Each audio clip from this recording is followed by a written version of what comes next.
Birthday రోజు morning నుంచి ఏం జరిగింది అన్నది ముందు షార్ట్ వీడియోలో అయితే షేర్ చేశాను కదండి. ఇప్పుడైతే నైట్ డిన్నర్కి అయితే వెళ్తున్నాము. అయితే ఇంక విన్ను డ్యాన్స్ క్లాస్కి అయితే వెళ్ళింది కదా, ఇంక ఇన్నుని తీసుకుని అయితే వెళ్తున్నాము. అయితే నాకు తెలియకుండా వీళ్ళు దారిలో ఒక చిన్న సర్ప్రైజ్ అయితే ఇచ్చారండి. ఆ సర్ప్రైజ్ ఏంటన్నది మీరు కూడా చూసేయండి. అయితే నాకు తెలియదు అనమాట, నేను అసలు నాకు కేక్ కానీ ఏం వద్దని చెప్పాను. నేను ఏది తీసుకురావద్దు, నాకు అసలు ఇంట్రెస్టే లేదని చెప్పాను. ఎందుకో ఈరోజు అస్సలు ఇంట్రెస్టే లేదనమాట. ఇంక మార్నింగ్ నుంచి ఇంకా స్నానం ఏమీ చేయలేదు, వాటర్ లేవు, చాలా చిరాకుగా ఉండి నాకు ఏం వద్దని చెప్పాను. ఓన్లీ బయటికి డిన్నర్కి వెళ్దామని చెప్పేసి అన్నాను. కానీ నాకు తెలియకుండా మా హస్బెండ్ అయితే కేక్ తీసుకుని వచ్చారండి.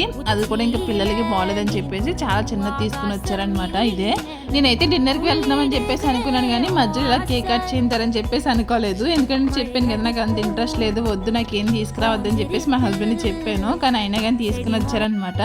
ఇంక పిల్లలు కూడా మార్నింగ్ నుంచి ఇంక ఫుల్ హ్యాపీగా ఉన్నారు. ఈరోజు కేక్ వస్తామని చెప్పేసి ఇంక అందుకే చిన్న కేక్ అయితే తీసుకుని వచ్చారు.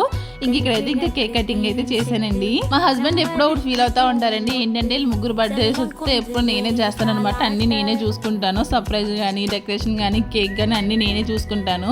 నా బర్త్డే వచ్చినప్పటికి ఏంటంటే మా హస్బెండ్కి ఖాళీ ఉండదు, ఆయనకి డెకరేషన్ గట్రా చేయడం రాదనమాట. సో అప్పుడు నన్ను అడుగుతూ ఉంటారు, ఎప్పుడన్నా ఫీల్ అవుతావేమి నువ్వేమన్నాని, నీకు ఎప్పుడు డెకరేషన్ చేయను లేకపోతే ఇలాంటి సర్ప్రైజ్లు ఇవ్వను కదా అని అంటూ ఉంటారు. కానీ నాకు అలాంటిది ఏమి ఉండదు, నాకు అంత ఇంట్రెస్ట్ ఏమి ఉండదు. కానీ ముగ్గురు బర్త్డే చేయాలంటే మాత్రం నాకు చాలా ఇంట్రెస్ట్ అయితే వస్తుంది అనమాట. 1 month నుంచి ప్లాన్ చేసుకుంటూ ఉంటాను. ఇక్కడ అదే అడుగుతున్నారు, ఇంకా కేక్ అన్నా తీసుకుని వచ్చారు కదా, సో ఇలా కూడా చేసుకోవాలని కొంతమంది ఉంటారు కదా అని అనిపించింది నాకు కూడా. అని ఇంక మీ అందరికి కూడా చిన్న కేక్ ముక్క అయితే పెట్టానండి. సో మా మమ్మీ వచ్చి తినేసింది అనమాట. సో ఇది నా కేక్ కటింగ్ అయితే. తర్వాత ఎక్కడికి వెళ్ళాం నైట్ డిన్నర్ కన్నది నెక్స్ట్ షార్ట్ వీడియో అయితే అప్లోడ్ చేస్తాను.